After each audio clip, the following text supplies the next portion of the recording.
साथियों, जय हिंद, जय भारत, वंदे मातरम। मैं आपका साथी veteran Om Prakash जारडा, just match से। आज राजनीतिक उथल पुथल का दिन था और ये आप सभी ने देखा। दिल्ली दिल वालों की है और अपने दिल से सोचती है। अगर जिन्होंने 2013 में कांग्रेस को भ्रष्ट साबित किया, फाइलें पब्लिक में बताई या वो बताई, साबित हुआ नहीं हुआ, लेकिन कांग्रेस को भ्रष्ट साबित कर दिया।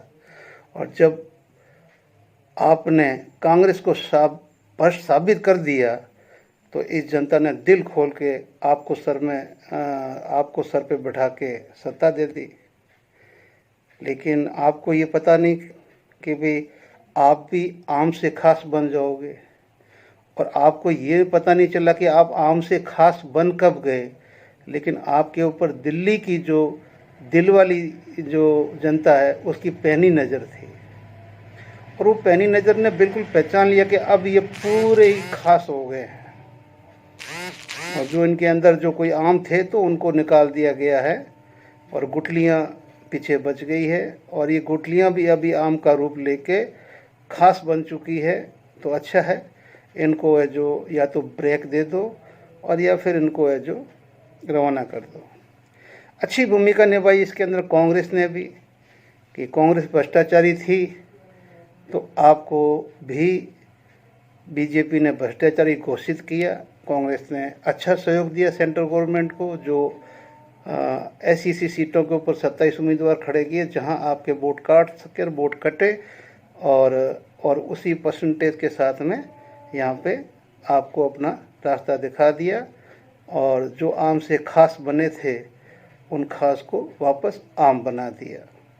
अब आप आम बने रहिए, मेहनत करिए, ईमानदारी की परिभाषा समझिए। और राजनीति के अंदर ईमानदारी की परिभाषा अलग होती है और व्यक्तिगत ज़िंदगी में ईमानदारी की परिभाषा अलग होती है। राजनीति ईमानदार कुछ अलग परिभाषा के दायरे में आता है और व्यक्तिगत ईमानदार अलग परिभाषा के दायरे में आता है। ये केजरीवाल जी आपको पता नहीं था और इसी में आप मात खा गए। तो कांग्रेस ने अपना भ्रष्टाचार का बदला आपके भ्रष्टाचार से लेके आपको अपने घर बैठा दिया अच्छी तरह से। और दूसरी बात रही बीजेपी की, तो 28 साल के बाद में उनकी घर वापसी हुई। घर वापसी का मतलब कि दिल्ली के अंदर शासन आया, लेकिन शासन तो आया है, इस हिंदुस्तान का वोटर अच्छी तरह से जानता है कि ये शासन कैसे आया है। कोई सोचे कि भी इस देश के वोटर को पता नहीं है तो वो पार्टी की गलतफहमी होगी। अभी तक पार्टी हमेशा एक व्यक्तिवादी रही है।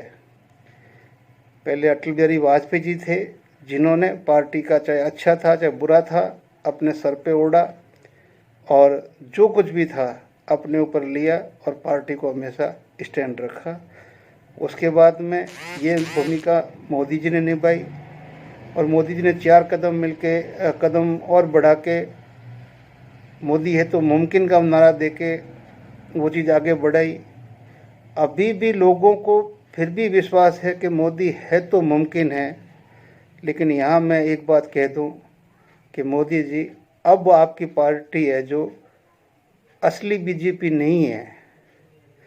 अब आपके अंदर देश का, जैसे गंगा नदी के अंदर देश भर का कचरा आता है ना, जैसे राम तेरी गंगा मैली हो गई, तो वैसे ही मोदी जी आपकी बीजेपी गंदी हो गई। जितने भी भ्रष्टाचारी थे सब के सब आपके साथ आ मिले। आपके ही मंत्रियों ने उसको धो के साफ करके और उनको मंत्री बना के अच्छे पद दे के और उनको बिठा दिया। अब आपको पता है, सूअर की आदत होगी वो अपने हिसाब से चलेगा, बकरी की आदत होगी तो वो अपने हिसाब से बबुल की झाड़ी के नीचे जाएगी, उसकी फली होती वो चुगेगी। यानी कि जिसका जो नेचर होगा वो अपना कभी छोड़ नहीं सकता। आपके लिए वो अच्छा हो सकता है, लेकिन अब ये क्या है क्या नहीं है वो आप जानिए। आपके लिए तो मैं हाथ जोड़ के इतना ही कहूँगा कि आपके लिए मोदी है तो मुमकिन, अगर जनता ने इतना विश्वास किया है तो जिस वक्त आ जाए ना झोला उठा के चल दूंगा, उस टाइम वेट मत करना। अगर आप वेट करेंगे तो ये पब्लिक आपकी इज्जत नहीं करेगी, और फिर जब आपको उतारेगी तो जो आपके चाहने वाले हैं उनको बहुत दुख होगा। तो जब वक्त आ जाए तो वक्त पे अपना झोला उठा के चलने में कोई बुराई नहीं है, क्योंकि आप ही ने अपना बोला था कि भाई हम तो फ़कीर है, जब उठेंगे जब लगेगा कि अब ठीक नहीं है तो अपना झोला उठा के चल देंगे। तो अभी आज दिल्ली मतलब वही टोक्यो बनेगी, क्योंकि आपने वादा किया है। और अब तो दिल्ली के अंदर एक इंजन नहीं, दो इंजन नहीं, 3 इंजन है। भाई दिल्ली का एलजी भी तो आपने इसीलिए लगाया था ना, ताकि आपको कंट्रोल रखा जा सके। अब तो आपका वो हेडेक भी नहीं है, आपकी अपनी सरकार है बीजेपी की, तो कोई कंट्रोल की भी जरूरत नहीं है। सेंटर में आपकी है, इस राज्य में भी आपकी है। तो अभी जो एलजी का जो मूल्यांकन है वो कम हो गया, एलजी की हेडेक कम हो गई, एलजी की जो प्रयोगिता है वो कम हो गई है, ठीक है ना। लेकिन दिल्ली के पास में आज कहने के लिए, दिल्ली वासियों के लिए 3 इंजन है। अब भी अगर दिल्ली में कोई कमी रहती है तो दिल्ली वासियों का फिर तो राम जी रखवाला है। कौन है? राम जी रखवाला। चलो इसके बाद में हम आ जाते हैं अपने संसद में पूछे गए सवालों के ऊपर कि बिल्कुल ही 18 महीने का एरियर नहीं मिलेगा, नहीं मिलेगा, नहीं मिलेगा। कोर्ट का आदेश जारी हो चुका था, अगर मिलना होता तो कोर्ट के आदेश से मिल चुका होता। लेकिन जब कोर्ट के आदेश के ऊपर कोई संज्ञान नहीं लिया, आपको पता है कि इस सरकार के लिए कोर्ट के आदेश के मायने कुछ है नहीं। वो 2 सेकंड लगाती है कोर्ट के आदेश को अध्यादेश में चेंज करके उसको साइड करते हुए। आप सोचते हैं कि संविधान नहीं बदला गया, संविधान तो बदल चुका है, संविधान बदल चुका है। संविधान क्यों? कि लोकतंत्र के अंदर, लोकतंत्र की धुरी है चुनाव, और चुनाव के लिए भारतीय संविधान में जो बाबा साहब ने एक रखा था कि भी 3 ऐसे व्यक्ति चुनेंगे चुनाव आयुक्त को, जो एक सुप्रीम कोर्ट का जज होगा, एक विपक्ष का नेता होगा और एक पीएम होगा। तो वहाँ पे सुप्रीम कोर्ट के जज को आपने बाहर निकालने के लिए अध्यादेश लाके उनको रास्ता नपवा दिया। अब आपका विपक्ष का नेता, एक आपका कैबिनेट का मंत्री और प्रधानमंत्री, अब 2-1 से आप हमेशा 2-1 से आप जिसको भी बनाओगे वो आप ही की पार्टी का होगा या आप ही का बंदा होगा। जिसको जो आपको सपोर्ट करेगा वही चुनाव आयुक्त बनेगा, और जो आयुक्त बनेगा सपोर्ट करेगा। भाई इसमें क्या हो गया? हाँ, अगर इस देश के बाकी कभी अच्छे हुए और टीएन जैसे सेशन जैसे ने कभी अवतार ले लिया, वापस आ गया, जो 2 या 3 विधायक और सांसदों का दिल्ली उठते नाश्ता करता था, तो कभी टीएन सेशन का ज़माना, आज एजुकेशन में मैं बोलता हूँ टीएन सेशन का पाठ रखना चाहिए, पढ़ाना चाहिए कि चुनाव आयोग को पहचान देने वाला आज़ाद भारत में कौन था। अगर चुनाव आयोग को अगर फ्रेम किया है संविधान के अंदर बाबा साहेब ने, तो उसकी पहचान दिलाने वाला टीएन सेशन थे और कोई नहीं था। जो भी चाहे पहले आया चाहे बाद में आए, वो सब सरकार के पिट्ठू और गुलाम रहे, कोई शक नहीं है। और उसके लिए ये बिल्कुल आंखों देखे सबूत पड़े, हम उसको क्या बोले, हमें बोलने की जरूरत ही नहीं है। जो पब्लिक ना समझे ना समझे, बने रहो आंखों में काला चश्मा दिखा लो, हमें क्या पता आपकी आंख के अंदर गीड है, आपकी आंख लाल हो रखी है, आपकी आंख सूज रही है, आपकी आंख में बीमारी है, आपने काला चश्मा लगा रखा, हमारे लिए आप अच्छे हो, ठीक है ना, सुंदर लग रहे हो। तो ये अभी आ गया हमारा पे कमीशन। पे कमीशन हमने कर दिया, और पे कमीशन का भी संविधान के अंदर, अपने संसद के अंदर, राज्यसभा के अंदर प्रश्न पूछ लिए गए। और कितना मतलब जो संसदीय राज्य मंत्री ने और साथ में अपना ये अपना डिफेंस मिनिस्टर राज्य मंत्री ने कि आप कब जो इसका अध्यादेश निकाल रहे हो, उन्होंने बिल्कुल नकार दिया कि वक्त आने पर निकलेगा। आप कब है जो मतलब उसका मतलब कब तक आप उसकी सारी मतलब रिपोर्ट देने के लिए कितना टाइम देने के लिए बोलोगे, तो उसके लिए भी भविष्य बता दिया कि जो भी वक्त आएगा तब बताएंगे कि कितने समय में उनको रिपोर्ट देनी है। तो कहने का मतलब है कि जो मतलब चीज़ सही थी, काम आ गई आज आपके, और आज आप जीत गए हैं। अब आप मान के चलिए 1 जनवरी को आपका है जो मतलब ये मुझे नहीं लगता कि आपका जो पे कमीशन मिल जाएगा। अब रही बात फिटमेंट फैक्टर की, तो इसके लिए सरकार दोषी नहीं है भाई। सरकार के नज़र में महंगाई बढ़ी नहीं है, कैसे कहाँ से बढ़ेगी कि 27 रुपये पर डे तो सरकार आपको दे रही है पैसा। एक आदमी की इनकम है, मतलब सरकार के मुताबिक 27 रुपये पर डे उनकी इनकम है, भारत के प्रत्येक व्यक्ति की। और 5 किलो अनाज वो 80 करोड़ पब्लिक को दे रही है। तो भाई आप जो सर्विस वाले ही तो है, तो जैसे तैसे आपको थोड़ा बहुत तो कुछ दे रही है ना। जिनको बिल्कुल कुछ नहीं मिल रहा है उनको भी सरकार का ही सोच रहा है ना, सरकार नहीं लाना कहीं से भी। अब आप सोचिए कि जो सरकार विश्व बैंक या विश्व का कर्जा का ब्याज 10,61,000 करोड़ रुपए 23-24 में ब्याज भरा है, वो भी मार्केट से उठा के भरा है, न कि आपकी इनकम से, आपके इनकम टैक्स से या आपकी जीडीपी से भरा है। तो जो आपका वो 10,61,000 करोड़ था वो भी आपके कर्जे में इंक्लूड हो गया। मैंने पिछली वीडियो में बताया था कि आप है जो 42,360 रुपये पर बच्चा आपका पैदा होता तो आज भी कर्जे के अंदर है। तो इस हिसाब से जो आर्थिक स्थिति देश की है, आज हम हंगर इंडेक्स में कहाँ पर है, हम इस देश में जो हमारी व्यक्तिगत आज़ादी अब कितनी बच चुकी है, वहाँ पर हम कहाँ हैं, मतलब अब व्यक्तिगत स्वतंत्रता की आवाज़ उठाने की कितनी रह चुकी, वहाँ हम कहाँ स्टैंड कर रहे हैं, स्वास्थ्य में हम कहाँ स्टैंड कर रहे हैं, रोजगारी में हम लोग कहाँ स्टैंड कर रहे हैं। जो हमारे मूल जो मुख्य मुद्दे हैं उनसे तो न तो हम कभी बोलते हैं, ना हमारा वो मीडिया बोलता है, ना हमारे अखबार बोलते हैं, ना हमारे बुद्धिजीवी बोलते हैं, और न ही हमारी सरकारें बोलती है।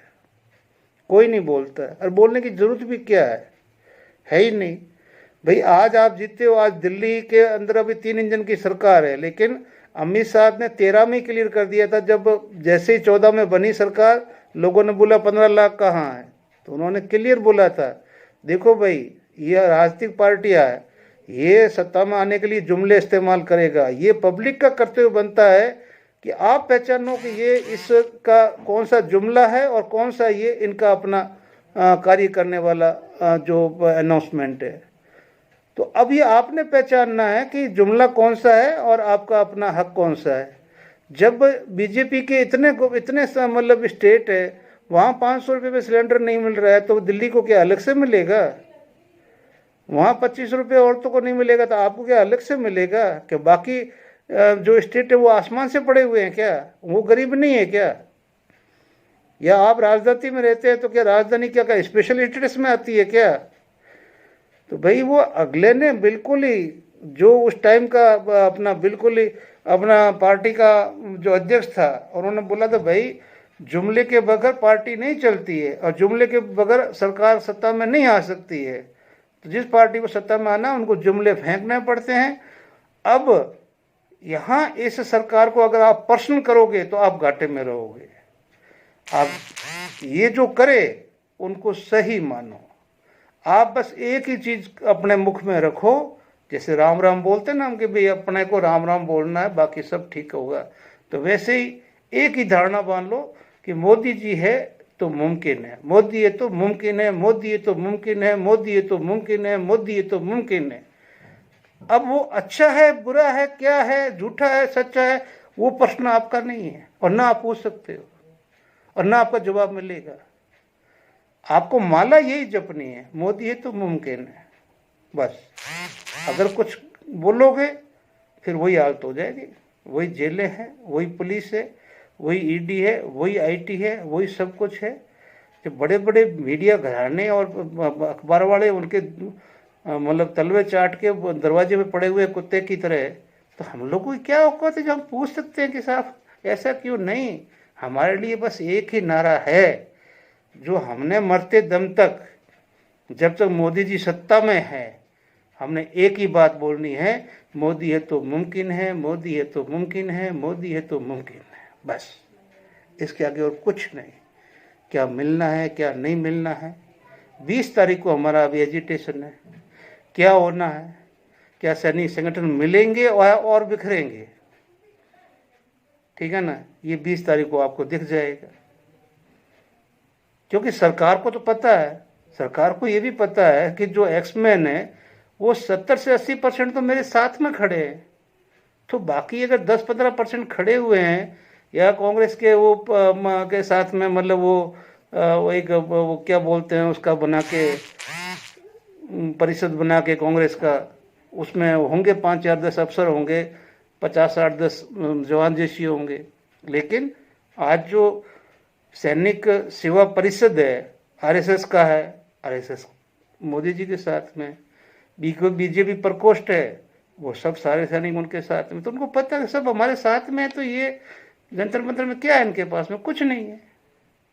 आएंगे नहीं वहां पे लोग, अरे आएंगे तो कोई बात नहीं है ना, हमारे बीच में कई लोग अपने आप संभाल लेंगे उनको, कोई बड़ी बात नहीं है। इसलिए जो होना है होने दो, जो होगा वो अच्छा होगा।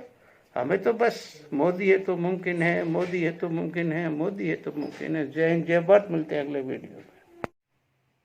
साथियों, जैसा कि मैंने पहले कई वीडियो में मैंने बता रखा था कि आपके 2019 के बाद में जितने भी डिसेबिलिटी के केस थे वो सारी एफटीज़ का है, जो मतलब स्टेट हाई कोर्ट्स के अंदर जहाँ जहाँ आपकी एफटी है जिस कमांडों के अंदर, उन हाई कोर्ट के अंदर अपोज किया था, रिट डाली गई थी और ये कार्रवाई एमओडी ने जैक ब्रांच के थ्रू की थी। और यही केस बाद में सुप्रीम कोर्ट में गया और सुप्रीम कोर्ट ने मतलब केंद्र सरकार को बहुत कुछ लताड़ के बताया है कि जो डिसेबल है उसके लिए है, जो आप विकलांगता के लिए पेंशन की केंद्र की नीति बनाएं और उस नीति के अनुसार उनको फ़ायदा दें और नई नीति बनाएं। नई नीति के ऊपर सुप्रीम कोर्ट ने जोर दिया है। अब आप सब जानते हैं कि हमारी प्रेजेंट सरकार है उस सुप्रीम कोर्ट के आदेशों के ऊपर कितना मतलब अध्ययन करती है, कितना एक्शन करती है, कितना उसको इम्प्लीमेंट करती है और कितना वो अध्यादेश ला के सुप्रीम कोर्ट के आदेश को खारिज कर देती है, वो आप सभी को पता है। मैं अपने ऊपर बोल के अपना मुंह गंदा नहीं करना चाहता हूँ। जय हिंद, जय भारत। साथियों, ये हमारा नया एमओयू हुआ है 25 जनवरी 2025 को, अभी समझ लो कि 10 दिन पहले का ही। और इस नए एमओयू के अंदर जो सर्विंग पर्सन का पेंशनर के लिए 1,50,00,000 का, जो पहले की 30 लाख और उसके ऊपर था, तो ये नया एमओयू हुआ है स्टेट बैंक ऑफ इंडिया के साथ ओनली, एसबीआई के साथ में।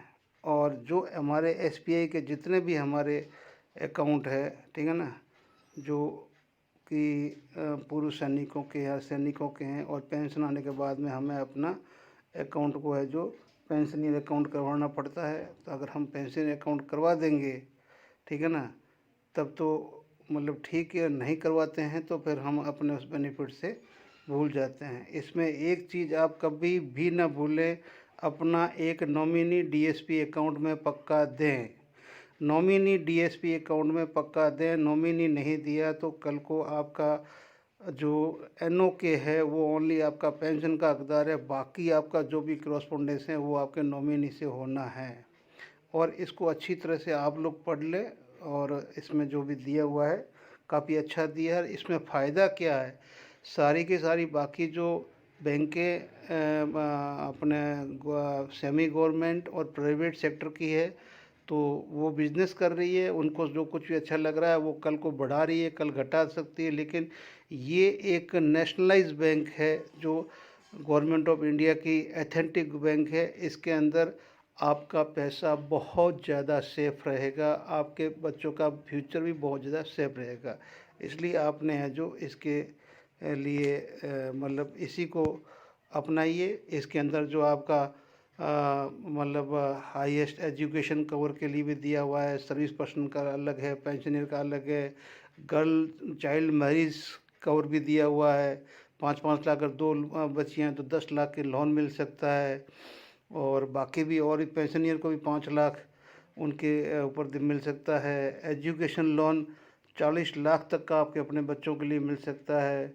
और एडिशनल बहुत सारी जो मतलब इस एमओयू के अंदर टर्म्स लाइफ इंश्योरेंस का भी दे रखा है, जो कि 18 ईयर्स से लेके और आपकी जो मैच्योरिटी एज ऑफ 85 ईयर्स तक है, जो सुपरनाउंसेशन विच एवर इज अर्लियर, वो दे रखा है। पीआईए फॉर फैमिली मेम्बर्स के लिए भी इसमें सब कुछ दे रखा है। तो बहुत कुछ इस एमओयू में एसबीआई ने क्लियर किया है। आपको चाहिए कि आप इसको जो अच्छी तरह से पढ़ें और पढ़ के इसके साथ में आप अपना जितना भी डीएसपी अकाउंट है एसबीआई में लाएं। ये आपके लिए अच्छी बात है, बुरी बात नहीं है। ये एक अच्छी इन्फॉर्मेशन है कि आपकी सीएसटी कार्ड के ऊपर जो भी आपका कि फर्दर इसका वैलिडिटी कितनी है, तो ये जो कार्ड नंबर के साथ में जो दिया हुआ है जीबी, तो ये इसके अंदर आप अच्छी तरह से जब इसको पढ़ेंगे, ठीक है ना, इस चीज़ को, तो आपके समझ में आ जाएगा कि भी ये हमारा कार्ड का वैलिडिटी कितनी है। उससे पहले आप उसको अपना रिन्यूअल करवा लें। Thank you. जय हिंद, जय भारत। साथियों, बहुत अच्छे वीडियो आ रहे हैं, बड़े बड़े वीडियो आ रहे हैं, बड़े बड़े लोगों के वीडियो आ रहे हैं कि आपको अपना 18 महीने का डीए और डीआर मिलेगा। लेकिन ये जो क्वेश्चन आंसर जो भी ये हुआ है और इसके अंदर बिल्कुल क्लियर जो क्वेश्चन आप पढ़ ही लिया है, इतने व्हाट्सएप में चला हुआ है। मैं आंसर के ऊपर मैं एक लास्ट लाइन बोल रहा हूँ कि जब फाइनेंशियल ईयर जो पूछा उन्होंने 20-21 का, therefore arrears of DDR were not considered feasible. अब समझ में आए तो आपकी मर्ज़ी, ना आए तो आपकी मर्ज़ी, कहीं कुछ नहीं मिलने वाला है। Thank you. जय हिंद, जय भारत। शांत हो जाइए और जो मिलता है उसके ऊपर खुश रहिए।